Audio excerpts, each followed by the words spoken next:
Hello, everybody, and good to see you. Welcome to the Jeff Ahern Show for Friday. As I straighten my hair slightly, just catching that in the.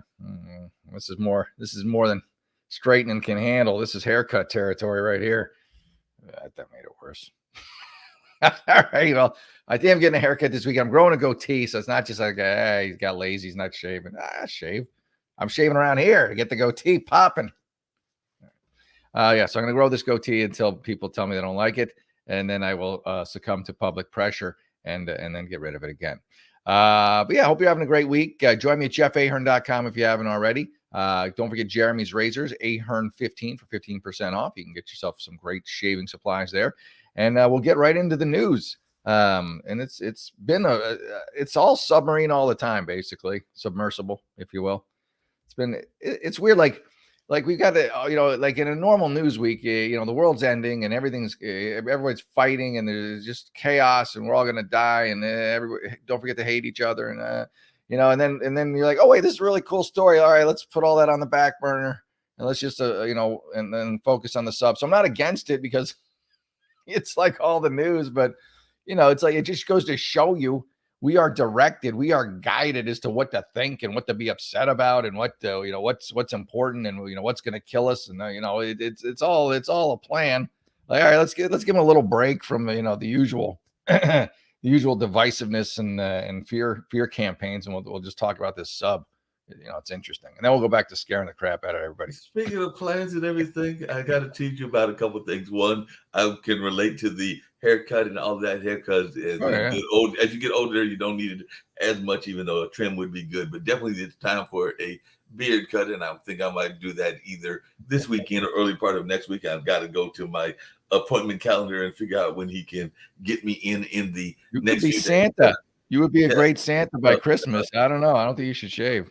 I don't know. I think it's time for a trim. So I hear what you said about saying everything. But I did have a quick question for you because it's a very important question, and it's very one about the divisive nature of the world and everything. I'm going to get to the stuff too, but about the divisive nature of the world and all. I've noticed it like it was 4 years ago that there are newer candidates coming in all the time from the Republican Party. I think that the guy from Florida announced. I think another guy from Texas announced. So my question for you, Jeff, is when are you announcing? Because apparently there's going to be like 20 or 25 people going to be running for the presidency against Mr. Trump.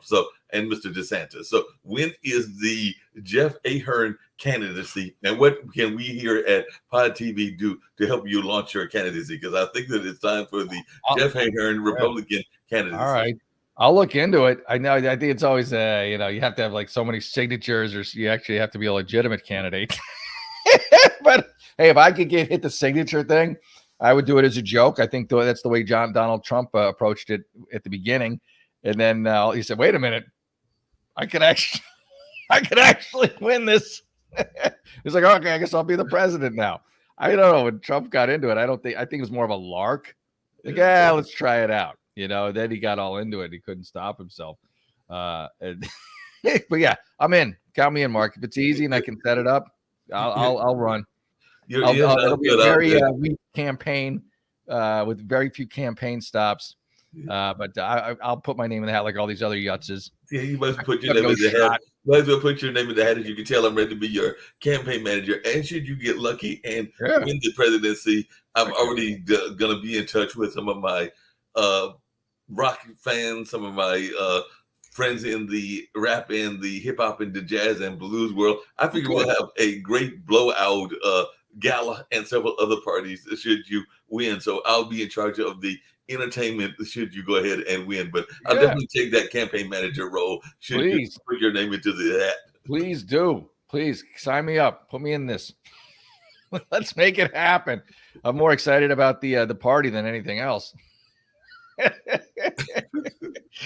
Oh I can see it now, Jeff. I can see it now. Jeff will win the presidency on a lark, like he said, Donald Trump did and everything. And as soon as the party is over, and as soon as the inauguration is over, on day 2, he'll go over to the vice president and be like, "Hey, it's yours. I'm calling." Yeah, honestly, Mike, that's what I was about to say. I'm like, it's right after that party, I'm gonna be real hungover, so maybe I'll give it a day just to, so I'm not so pasty on camera, and I'll be like, "Hey, whoever number 2 is, they got it from here."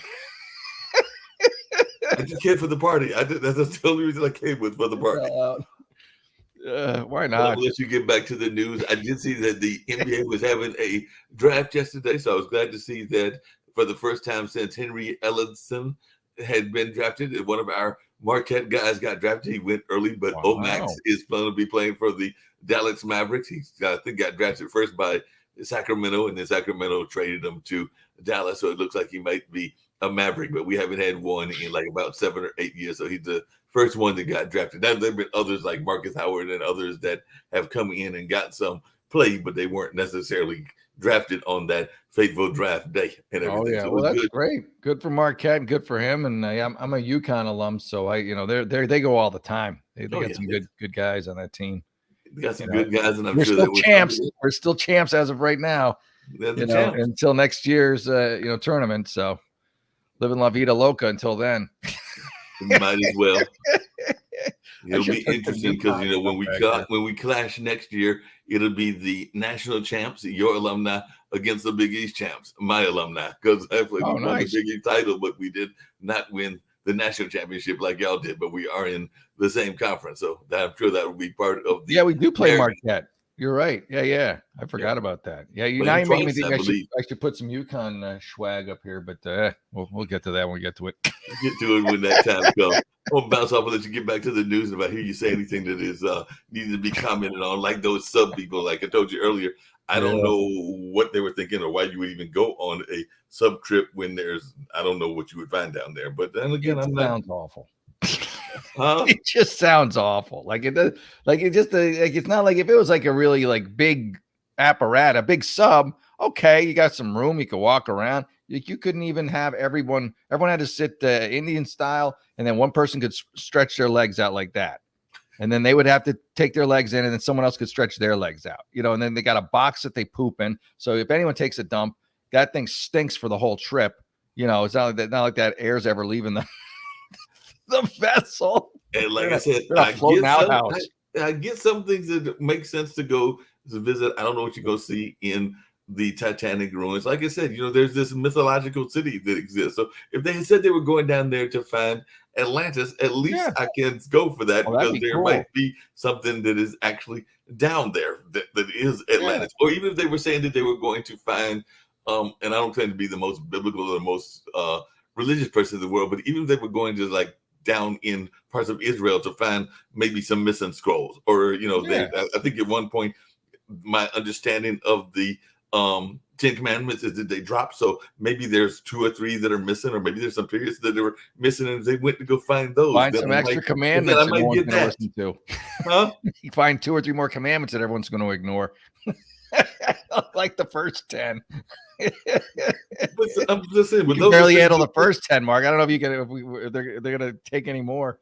But I'm just saying, but at least those are things that you could theoretically find, because as I said, definitely there's this notion that there's an Atlantis down there. I don't have any proof one way or the other, but at least there's a notion that there may be a mysterious city way down in the ocean. So that makes sense, because if there's a city, there are people and there's stuff, and you can have a whole adventure down there. And if there are lost items like in the Red Sea or the Dead Sea or whatever, then those kind of adventures I get. I followed enough of Indiana Jones and the Temple of Doom to get those kind of adventures, but I don't know that I follow going down to see something that I don't know what you're seeing. But no, it sounds terrible. It just sounds, the whole experience sounds like an ordeal. It just it from start to finish.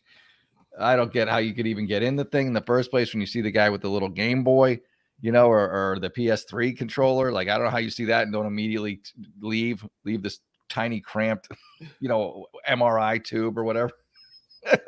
Well, like I said, my sadness goes out because I do know that they did say that he perished and all of that, but just from a logical standpoint, I did not quite understand it. But I'll let you get back to the news. If I hear you talk about some stuff, I may pop back on. But definitely, that's my question: is I just don't understand it. But I don't get it either.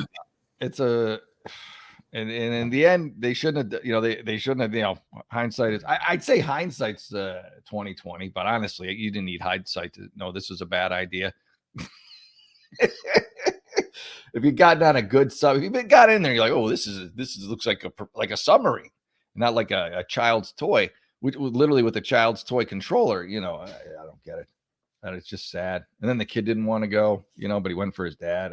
Just sad all the way around. And then the worst part is there's like people like, oh, but they were rich, they deserved it. You're like, come on. There's a lot of nice rich people out there. I know you're told you're supposed to hate rich people by Democrats, but who do you think pays the taxes? Who do you think supports all the social services? Where do you think that money's coming from? You got nice rich people. I said it. You got jackasses. You got nice poor people. You got jackasses. You got nice middle class. You got It's even Stevens. The socioeconomic doesn't really determine it. It's just what they say. Making money makes you more what you already are. So if you're I'm glad you brought that up because I invited a guest to come on to our news show, and I haven't heard back whether I think they are going to show sometime next week and everything. I got to double check, but they have written a book about the other side, and that is one of the questions that they have gotten asked before, and that I will probably ask them as well, because one of the questions that they have been apparently being asked is, if you are a jerk on this side of the world, does that make you a jerk on the other side of the world, or is there like some redeeming qualities that go on when you get to the other side? But that was you say like when you pass on, when you die, are you still a jackass, in heaven or in the when you become consciousness or whatever? Right. I would assume, hopefully, there's like a sieve or something that your consciousness would go through that would just get rid of all the crappy parts of it. And if there's like a reincarnation, maybe slap it back at you when you come back again, or give it to someone else to give to you. I don't know. Who knows? Karmic retribution. Karmic retribution. Maybe that's what it is. But I'll find out if they agree to be on the show. But you were saying that, I was going like, yeah, there is that. And then there's that whole notion that I know religious people talk about, which is that it is easier for it's something about a needle, but it's easier for that. That's a classic. It's easier for a camel to pass through the eye of a needle than a rich man to enter heaven. That's a crock. You think about how many there's a lot of nice rich people out there who do scholarships, who fund cancer research, who do like amazing work that wouldn't get done without them. Right. You're like, he's rich, he's got to be evil. Come on.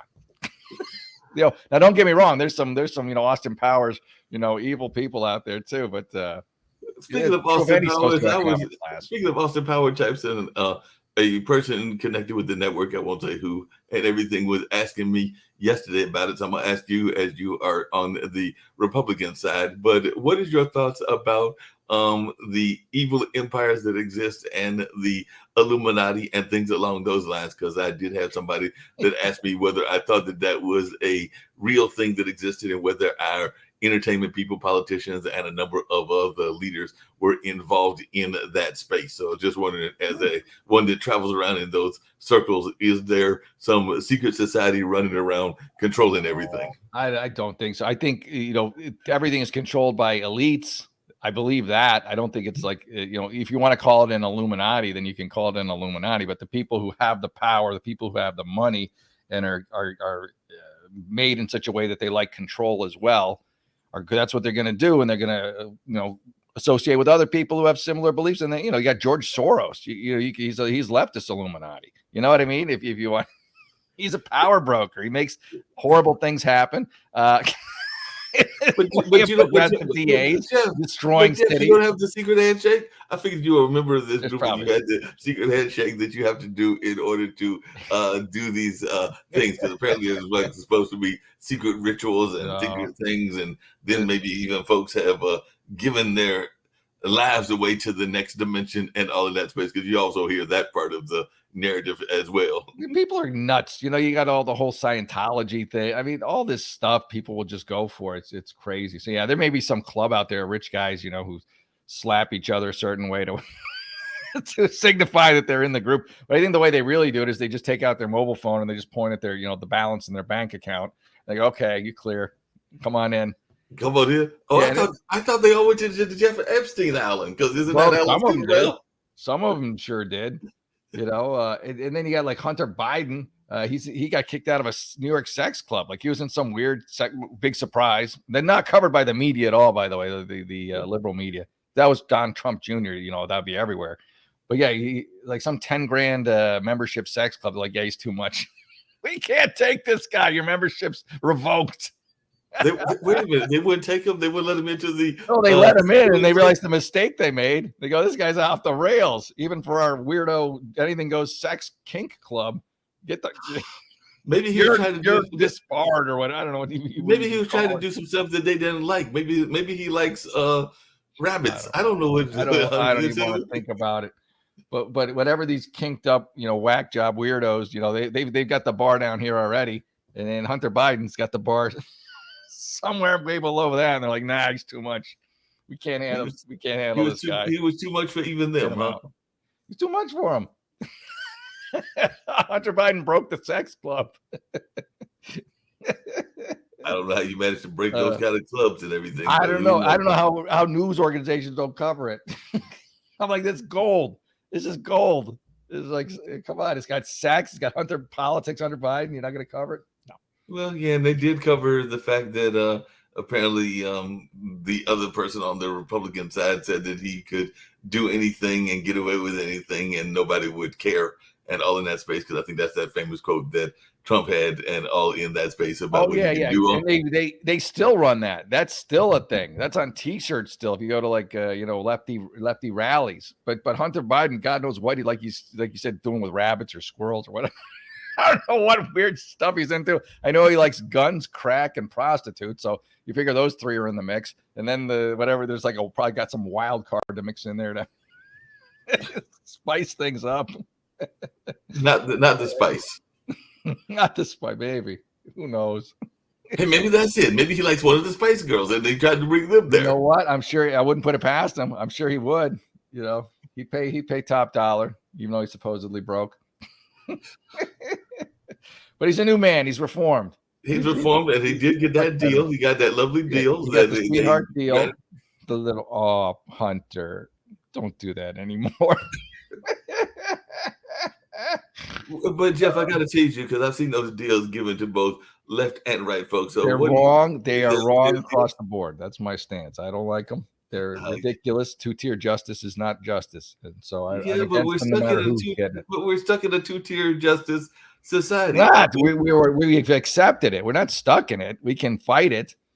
We should fight it. We should fight it, and then I'm going to let you get back to your news. But my question, I've asked it to you and I've asked it to other people as well, is that you can't tell me that 80% of the population, or some ridiculous amount, and I know I'm exaggerating, but some ridiculous amount of the population is the minority community, but that is what it is when you go into certain prison systems and everything. So that just tells me that certain people are better at getting away with their crimes and all along those lines. So the justice system is totally broken, and we got to figure out a way to fix the justice system so that everybody that is a criminal gets punished, and not just because you are a certain exactly the way to fix it, I think, is deterrence.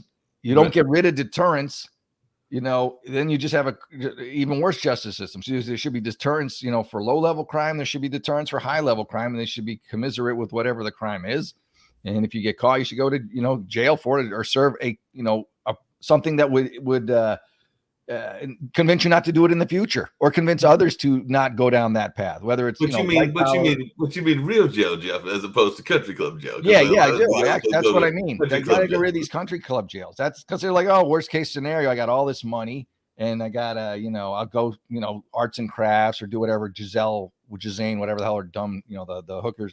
She was a hooker too. The madam, Epstein's madam is doing. With that other Ceranos founder. While they're all playing mahjong or doing whatever, going on their nature hikes, or I don't know, having guest lecturers come in. I mean, no, you can't have that. You're not going to put them in with like killers, but they need to go to a jail, like a jail cell with crappy food. No celebrity chefs. No, that's deterrent. Yeah, and I agree with you because I was talking to another friend, and they were talking about Martha Stewart, and we were talking about how Martha Stewart got punished, and definitely got punished, but there are other people that do similar kind of things that are still in the office. So there's insider trading that goes on regularly, and Martha got nailed, but some of the other ones are still doing it on a regular basis, whether they are Republicans or Democrats and all of that space. And it was sad news. The Unabomber decided that he didn't want to face anything, so he took his own life and everything. So that was the other news. There's a lot. So he came to North Carolina. He was in another jail, and then he came to North Carolina. I guess we didn't feed him the right kind of food or whatever. So he was his vegan rights weren't upheld. He got some meat sauce on some of his rice. He flipped out. Who knows? I just know that he came to North Carolina, and that was one of our news stories, was that he had, I guess, decided that he had enough, despite the fact that he was the Unabomber, had definitely tortured and killed enough people himself and everything. But I guess he came to North Carolina, and I guess we did trade him right. So maybe it was too. You know what it was? It was the humidity, Mark. He didn't care for it. It's too humid. He likes dry heat.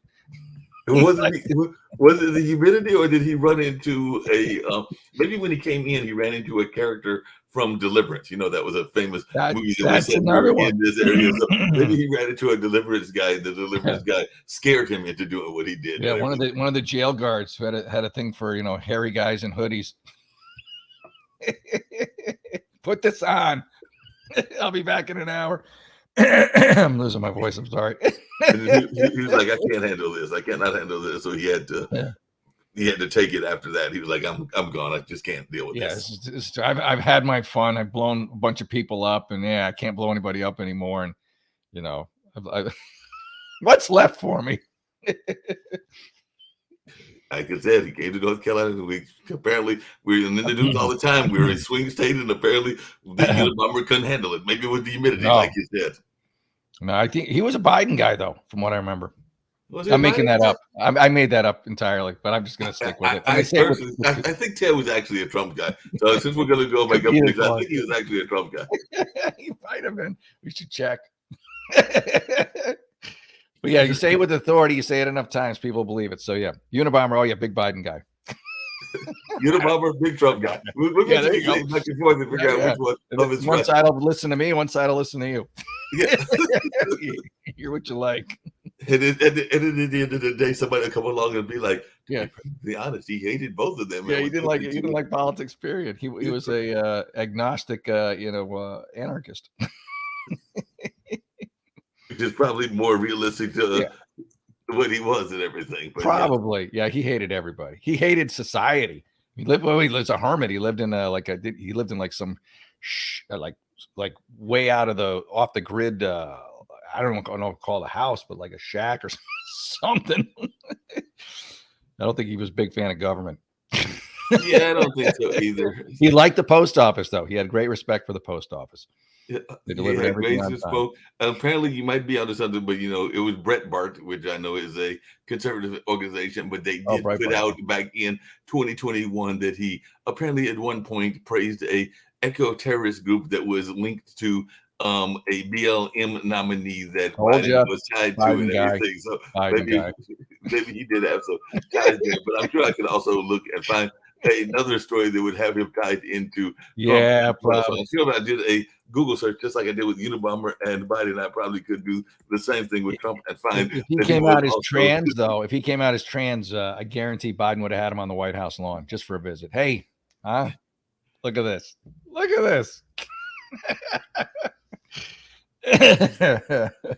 Would have just had him over there and everything. What's that? He would have just brought him in for the sake of it. Yeah, so you say you're trans, Biden will trot you out on the White House lawn for a photo op. Whether you're like an athlete or just some random, it doesn't matter. It's very trendy right now.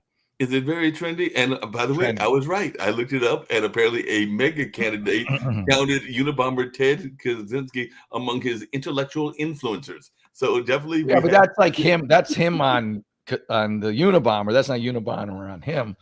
If you said the Unabomber considered him one of his intellectual he's just a fan. This MAGA guy.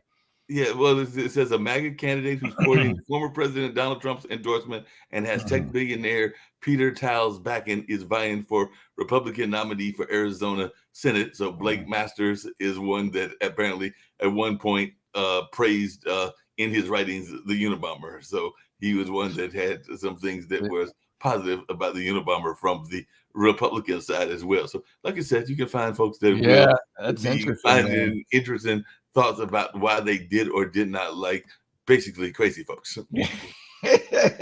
Yeah, he's off my list of potential candidates. If you're a fan of the Unabomber, he's an influence that kind of cuts you out of my wheelhouse for candidates.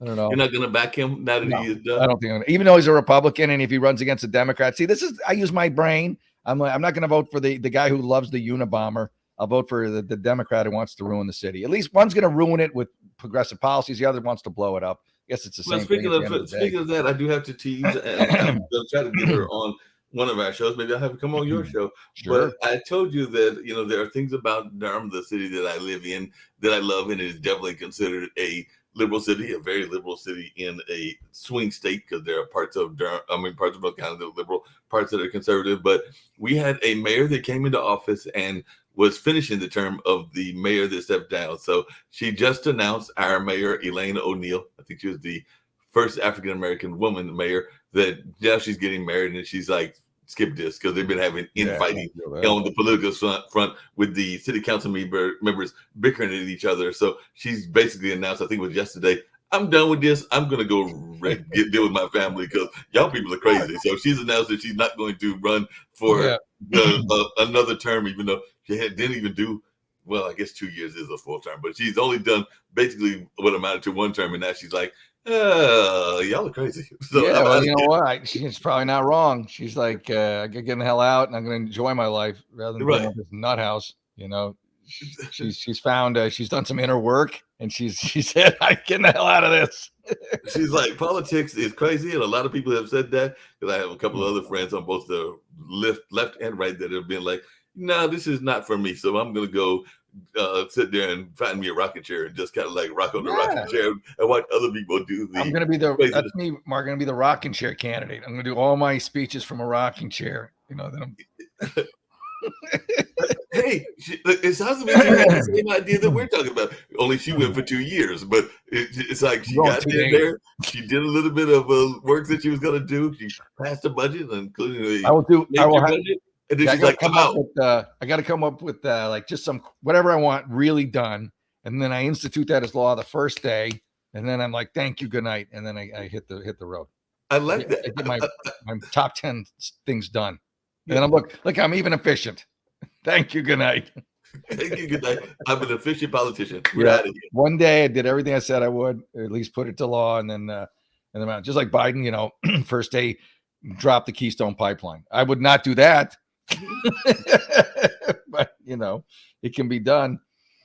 Yeah, that's what can go on. Well, like I said that ages ago, but I couldn't resist giving you a hard time so much after your news announcement and all of that. But yeah, I did see that Elaine had gone there and said, yeah, 2 years, that was enough. I'm outie. Yeah, good for her. I don't know her politics, but at least she'll live her life. She'll enjoy herself. If you're not happy where you are, move. Unless you live in a liberal city, then stay there if you voted Democrat, because it's not fair. You're just going to ruin some other city. New accusations about Rust. This is the Baldwin shooting. Baldwin killing, really. Manslaughter. No, that's not even manslaughter. Accidental. I don't know what they call it. Hey, he shot a person and she died. Alec Baldwin, Rust Armor, charged, brother, after allegedly passing drugs off on day of shooting. Oh my gosh, she just gets worse. I mean, she seems like if you're gonna come after anyone, I mean, she would be the logical candidate. She was in charge of everything and apparently wasn't very good at her job. And you should also probably come after who the hell hired her? Why did she get hired? Was this like a diversity hire in a way? Was this, was she qualified? Was it a patronage? Not a patronage, like a nepotism hire, which I think she might have had someone in the, it matters. Merit matters. Don't hire people because you're doing your friend a favor because they're a friend of somebody who's also in the industry, or they're this sex or this race or this. No, just hire the person who's the best for the job, the most qualified person for the job. You don't have crap like this happen. But you can't do that in today's society. You have to take the merit, shove it out a window, throw it out a window, and then check off woke boxes without even looking at qualifications. Like, okay, well, this is what we need to make the rainbow. The rainbow that's all crooked and like falling down, and it's not really a rainbow. I mean, the colors are all there, but a rainbow it ain't. Transgender male boxer. Come on. Wait, male boxer? I'm confused. I can't keep up. There's too many. I gotta do math now. If someone tells me they're transgender or this or that, I got to do math in my head. Like, well, what is the biological sex? That's what I'm trying to suss out. That's what I'm trying to get to. So I know if it's fair or not that they're boxing. So against a male or female. Transgender male boxer Patricio Manuel picks up third victory Picks up victory in third career fight. Now, what does that mean? Does that mean it's like he's got a beard? Now, if it's a woman going into a male sport, I'm fine with that. They're at a distinct disadvantage. If they can win, and good. But if it's a biological male going into a female sport, that's cheating. It's corrupt. It's sad and pathetic. That's just my opinion. Garland faces Hunter Biden questions. I gotta see. I'm gonna check. So what I'm gonna say, what is the guy? What is the guy? What is biologically? What is he? Third career, Manuel Tops Alex Gutierrez. Oh, so maybe it's a female who went male. Well, in that case, yeah, more power to you. That's not an easy thing to do. I guess. Yeah. I don't know. I can't get into this. There's too much math to figure out who's a man and who's a woman.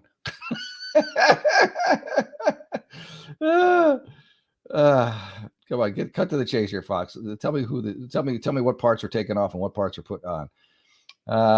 Wikipedia is a wonderful thing. So I found out about this particular person. Patricio Manuel, nicknamed Chakahate, is an American professional boxer. In 2018, he became the first publicly transgender boxer in the history of the United States to have a professional fight. He fought his last fight as a woman in 2012 against Tyara Brown. Wow. His next bout was in December 2018 after his transition, where he took on Hugo Aguirre and won by unanimous decision. So apparently this particular person was born as a woman, to answer your question. And then bravo. That's very impressive. That's can I call him a stud? It's a stud. And apparently he's whatever the correct terminology is, undefeated now, because they just picked up that other win that you were talking about. But yes, their record is 3-0, and they did start off their career, the 37-year-old, as a woman, and they have 5 national titles and some other things going for them. Wow, Rob, that to me is extremely impressive. So you got this biological woman who's killing it, just beating everybody, and it's like, well, what can I do to challenge myself further? I'm going to take on men. All right, you know what? This is a beautiful story. I love this story. Now, if you do it the other way, and it's like some ranked 200 dude, and he's like, I'll be a woman, and he starts pounding chicks in the ring. It's not the same. It's not a real tearjerker or a heartstring pulling movie of the week. You're not feeling that one and everything. And apparently, there's a couple of folks that are like that, because back in 2021, Elena McLaughlin, the second openly transgender woman to compete in MMA, won their debut via submission. So the 38-year-old used a rear neck choke against Celiane Provost to end that fight, and McLaughlin began their gender transition after leaving the U.S. Army Special Forces in 2010. So that was a biological man, Special Forces guy, who then starts beating the crap out of women. I'm pretty sure that's like domestic violence. That's assault. I mean, it's like a crime. It's not a fight. It's not a sport. We're witnessing a crime. Jesus. That's terrible. Yeah, it's like they're two extremes. One, you're like, wow, that's pretty impressive. The other, you're like, oh, this guy's a monster. He just wants an excuse to beat women. Ugh. But, hey, the sanctioning bodies are like, oh, okay, this is great. Like, how many women have to have their faces crushed in before you're like, maybe we don't let the guys punch them in the head? Well, I'm looking at their page and everything, and they have an interesting nickname, and I did have some friends that were in the cat space and animal space, and I've even owned some cats myself, but because they're getting their wrists taped as many a boxer and MMA fighter will, and the chair is literally the seating name, I guess that's their name, is Lady Feral. So if anything knows about feral cats, I'm going like, that is an interesting nickname if I've ever heard one and everything, but that is their nickname that they are choosing, is Lady Feral. This for the biological male who's whooping up on women? Yes, that's Lady Feral. Oh my God.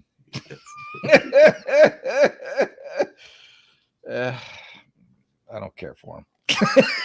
Well, this is what they said in the code. Like I said, this was from 2 years ago, and I know you probably won't agree, but 2 years ago they said, if we want to see more trans athletes, if we want to see more opportunities for trans kids, we're going to have to work out ways into those spaces and make it happen. McLaughlin told Outsports, it's time for trans folks to be in sports and be more normalized. That is what that particular person said. What? That's what I have no problem with trans people being in sports, biological males, but they who want to be women, but they need their own league. That's fair. Now it's not, the fact that like people are sort of coming to their senses, but there's still like, you can't say it or you get canceled. I mean, it's absolutely insane. Like you're just pointing out the obvious. You should not have especially in a combat sport, have a biological male. You know what? I just saw a video the other day. It was kind of funny. It's like Marine basic training. There's like, and they have the big like American Gladiator things where they're like the big Q-tips, and they got their helmets on. And there's a biological woman who's a woman. No one's trans in this. And then there's a man who, if he says, "Oh, my name's Sheila today," could literally compete against this woman in an MMA fight. So they go together. The guy comes running in, just levels her. She's like, I'm like, thank you. That's it in a nutshell. You got a biological male against a biological woman. That is generally speaking going to be the end result. It's completely unfair. Well, apparently, people be like, this is progress. Well, apparently there is violence against women.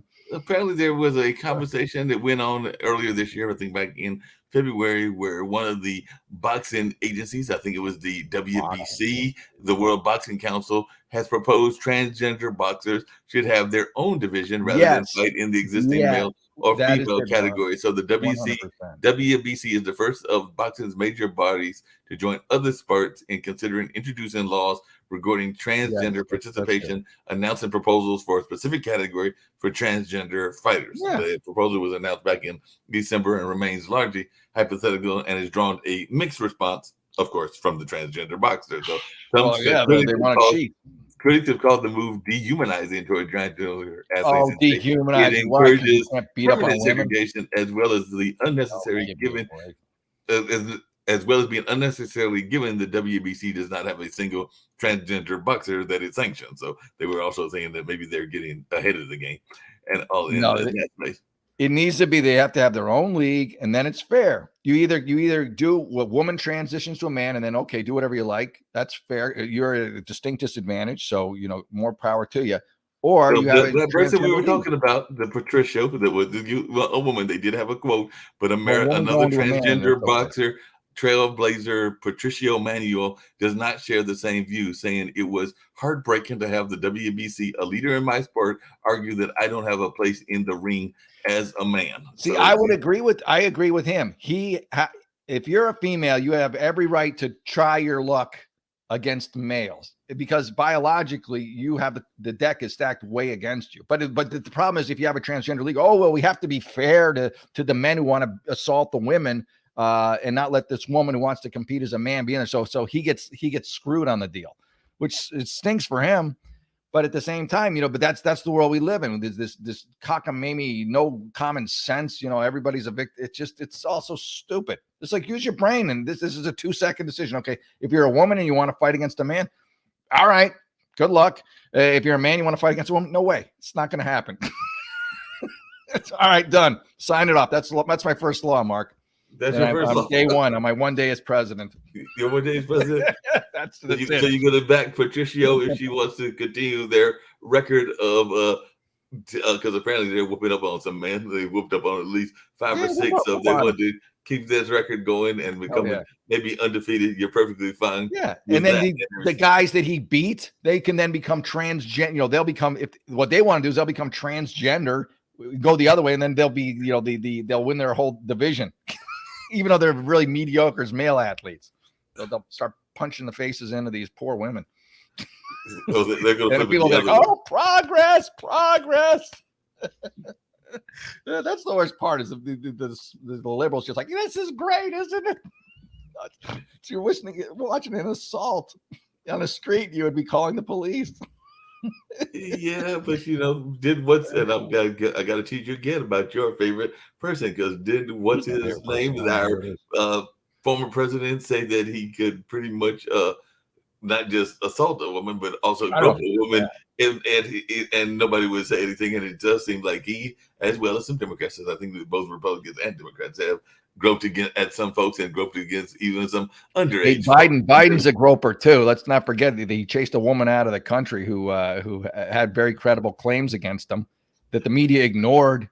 because it was Biden and not Trump. That's the problem. They're on the Why same you can't be. with that. That's the problem. Why you can't be president. I've got to figure out a way to do damage control and spin control as your campaign manager, because You didn't need I to know lie, that you're though. happily married and you've got, I think, a kid or two and everything. You Sure. haven't groped enough people, so I've got to figure out how to damage control the campaign, because Yeah, that's a both good point. I need Biden to grope and somebody. Trump have been in that groping area and have done some things in that space. So I think that that's part of what you need to do to be a successful candidate. Right. So I've got to do some damage control, some spin control, because you are living too good of a life and you're not doing enough bad things that. Well, let me drink some more coffee. I'll go out get. I'm not gonna grope anybody, but I'll paw. How about that? I'll paw. Your paw. Paw. That's the best I can do. I'm not gonna do a Look. grope. I'll just I might have touched something. Tap him on the shoulder, and maybe just a tap on the shoulder might accidentally graze some other part of the slide. body. I'll go for a slide, or you know what? I'll do for the classic Seinfeld full stop. I don't know if you remember that one. Yeah. That was the movie with George's dad, where he would hit the brakes and then throw his arm this way to hold the woman, but really it was just a cop of feel. So we got to have you do that. Full stop. I'll full stop with somebody. Okay, that'll work. I need pictures of that so we can get it on Instagram and help the campaign, because that's the only way we got to go viral. It's all about the viral and the influence.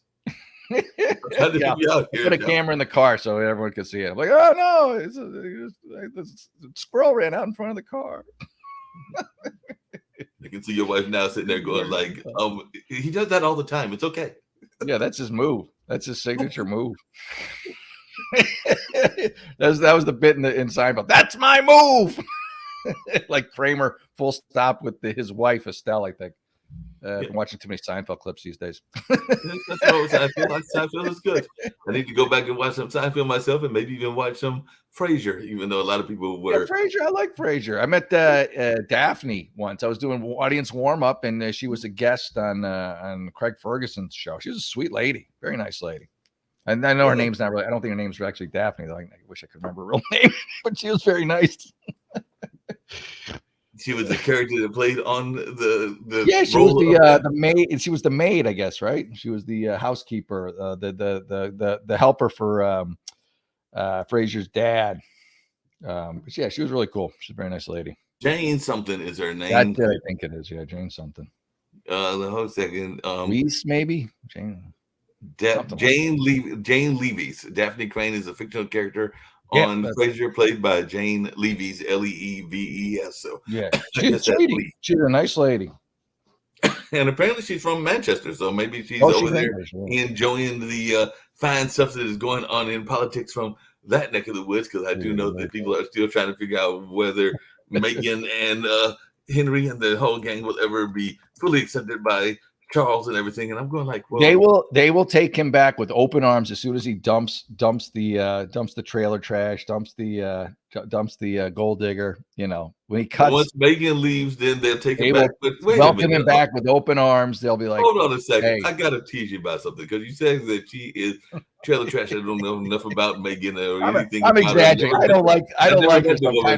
Hold on a second. But it did run out of power soon. But did the current king also have like some little side woman that he was dealing with that is now his queen? So I don't know that we can really go there when Camille was the side chick, and now she's the main chick. She's the main chick. Well, I think the thing was like he and if my power runs out, consider that my goodbye. But if I get it in, the Camilla was the side chick. Again, I think I got this right. Charles never really wanted to marry Diane. He wanted to marry Camilla, but they said no. It wasn't for whatever reason. Can't do it. Diana's no dud. So there, I married Diana, and then then they just started cheating on each other nonstop, both of them. And but he always, I think, had a thing for Camilla. So now he's with the woman who he probably should have been with at the beginning if he went off like his love or whatever. But then you got Harry who's just got besmirched, not besmirched. He got bewitched by Meghan, and even the Queen. I thought the Queen was our supporter. Even the Queen's like, that girl's like evil. We don't want her. She's no good. That's Queen Elizabeth, who everyone loves and respects. So I'm just going off of what Queen Elizabeth says.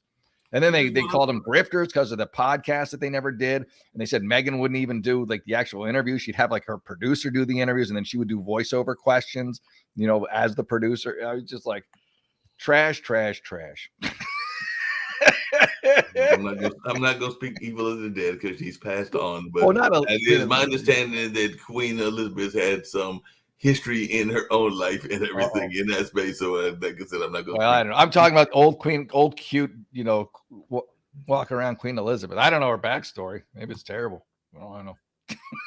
I don't know all of it. I just know that she was the queen at the time that a lot of the colonialism was going on. So she definitely has that as part of her legacy. Yeah, but I mean, that's like you're born into that stuff. I mean, it's not like you're like, I'm going to be a colonialist. I mean, that's just kind of, oh, I guess I'm a she doesn't even know what a colonial is. That's like it's not a new term, but it's a new way to insult people, I guess. You're a colonialist. Well, I'm not. I'm just some dude living, in California. I happen to be white. Okay, all right. I guess I'm a colonialist. What? Don't make no sense. Yeah, well, like I said, I don't know what her policies was with the folks from the nations that she colonized and all of that space, but I'd have to go and read some of the history and see if she was. Well, I know she wasn't nice to the Falklands. I don't think they. No, she was nice to. No, she was definitely not nice to the Falklands. What was that, like one of the world's shortest wars or whatever? Yeah, they had like no army or military, and then England had planes and ships, and it's like bang, bang, bang. Like, okay, all right. Back to business as usual. Yeah, walking to the Falklands is basically like, we can't do nothing with you. Go ahead, do whatever you want. All right, we'll pay our taxes. We don't have any tea to throw in the water. We can't do the U.S. We got no tea. We got nothing else. So whatever y'all want. Hey, I got it, Mark. I got to cut out it's saying low battery. But I'm sorry. I hate to admit how unprofessional I am, but this is. No, you did great. And I'm sorry. I had to change cameras in order to get the plug in. Because, I took away from your news stuff. We were just having banter back and forth. Yeah, I'm having a good time. So, but have a great week, man, and I will see you next week. And I'm excited for my presidential campaign. And we've announced it here on the network, so get prepared. So, like I said, there was about 20 other candidates on the Republican side. So I think we just 21. That's right. You're 21 now. Blackjack. That's gonna be my nickname, Blackjack, because I'm candidate 21. Candidate 21, the Blackjack candidate, the wild card. We have just announced the wild card candidacy, so we got to find ways to. Part of our campaign strategy is going to be finding ways to catch some scandals on the other 20. Yep. So I need you to do some research. We got to find some stuff on everybody from Trump to DeSantis to Nikki Haley and make it up like the media does. Hey, weren't they all at a party together recently? And did they all get that's our move. We're gonna say they were all in a Illuminati party. They were hanging out with Biden. They're all really friends with Biden. We've just eliminated all 20 of them. And then I win. All right, buddy. Hey, have a good weekend. And I'll see you next week. And I'm all in on president. Sounds good. Well, we're gonna go out since I was very serious. I also need this beard trim, so I'm gonna try to get it before next week and all that space. But let's go out with your Jeremy razor. So I think that's what we're gonna go out with. Yeah, let's sell some razors. All right. Bye, everybody. Later. Hello and welcome to Newsday with Jeff Ahern. I'm your host, Jeff Ahern. Today's top story. Remember Harry's Razors, the company that stopped advertising with the Daily Wire after hearing something as innocuous as boys are boys and girls are girls? They called it inexcusable. Look, I know you're a grooming company, but you don't have to take the grooming part quite so literally. I'm surprised the razors don't come with a rainbow handle and a discount code for a sex change, especially after deciding to put their emphasis on pandering over product. But credit where credit is due. Their product is great at exfoliating. It exfoliated conservative customers right off of their balance sheet, taking a straight razor to profits and leaving a once loyal customer base with a really bad case of razor burn. And for what? Not being in lockstep with leftist wokeism? This has to be the greatest shaving blunder since someone gave Sweeney Todd a chair at the local barbershop. But who can blame Harry's Razors for buckling under the pressure of a Twitter user's complaints? I mean, this guy had 2 followers. Look out, Kim Kardashian. Here comes what's his face. And I bet one of his followers was probably trying to sell him crypto. Harry's claimed they were pulling their ads due to a values misalignment. What values? Woke grandstanding? Progressive preening? All you did with this woke publicity stunt was make your entire company as disposable as your razors. Because there's a new shave in town, Jeremy's Razors. Because I don't want another woke lecture. I want a tungsten handle, flip back trimmer, shave fit for a man. Blades sharp as truth that cut through bearded stubble like common sense cuts through liberalism. A razor for deep shaving deplorables, for flyovers with facial hair. A man's razor from a company still willing to admit there's such a thing as a man. Let Harry's go in on the trans market. I guess they figure those are guys are going to shave more than most people anyways. Especially if they want to appear even remotely feminine. I mean, it's bad enough you're going to break every female sports record while sporting male genitalia. So why do you got to rub it in sporting a 5 o'clock shadow? It's time to take a stand against woke cancel culture with a great clean shave. And don't forget to lather up with Jeremy's shaving cream before you do. Made with green tea oil to calm irritation and reduce redness. Almond oil, which creates a cushion for your blade. And cocoa butter, which reduces bumps. All available at jeremy'srazors.com. Go there right now and use promo code Ahern15 to get 15% off your next purchase. Stick it to the man, or whatever Harry's identifies as. So head over to jeremy'srazors.com and tell them Jeff sent you.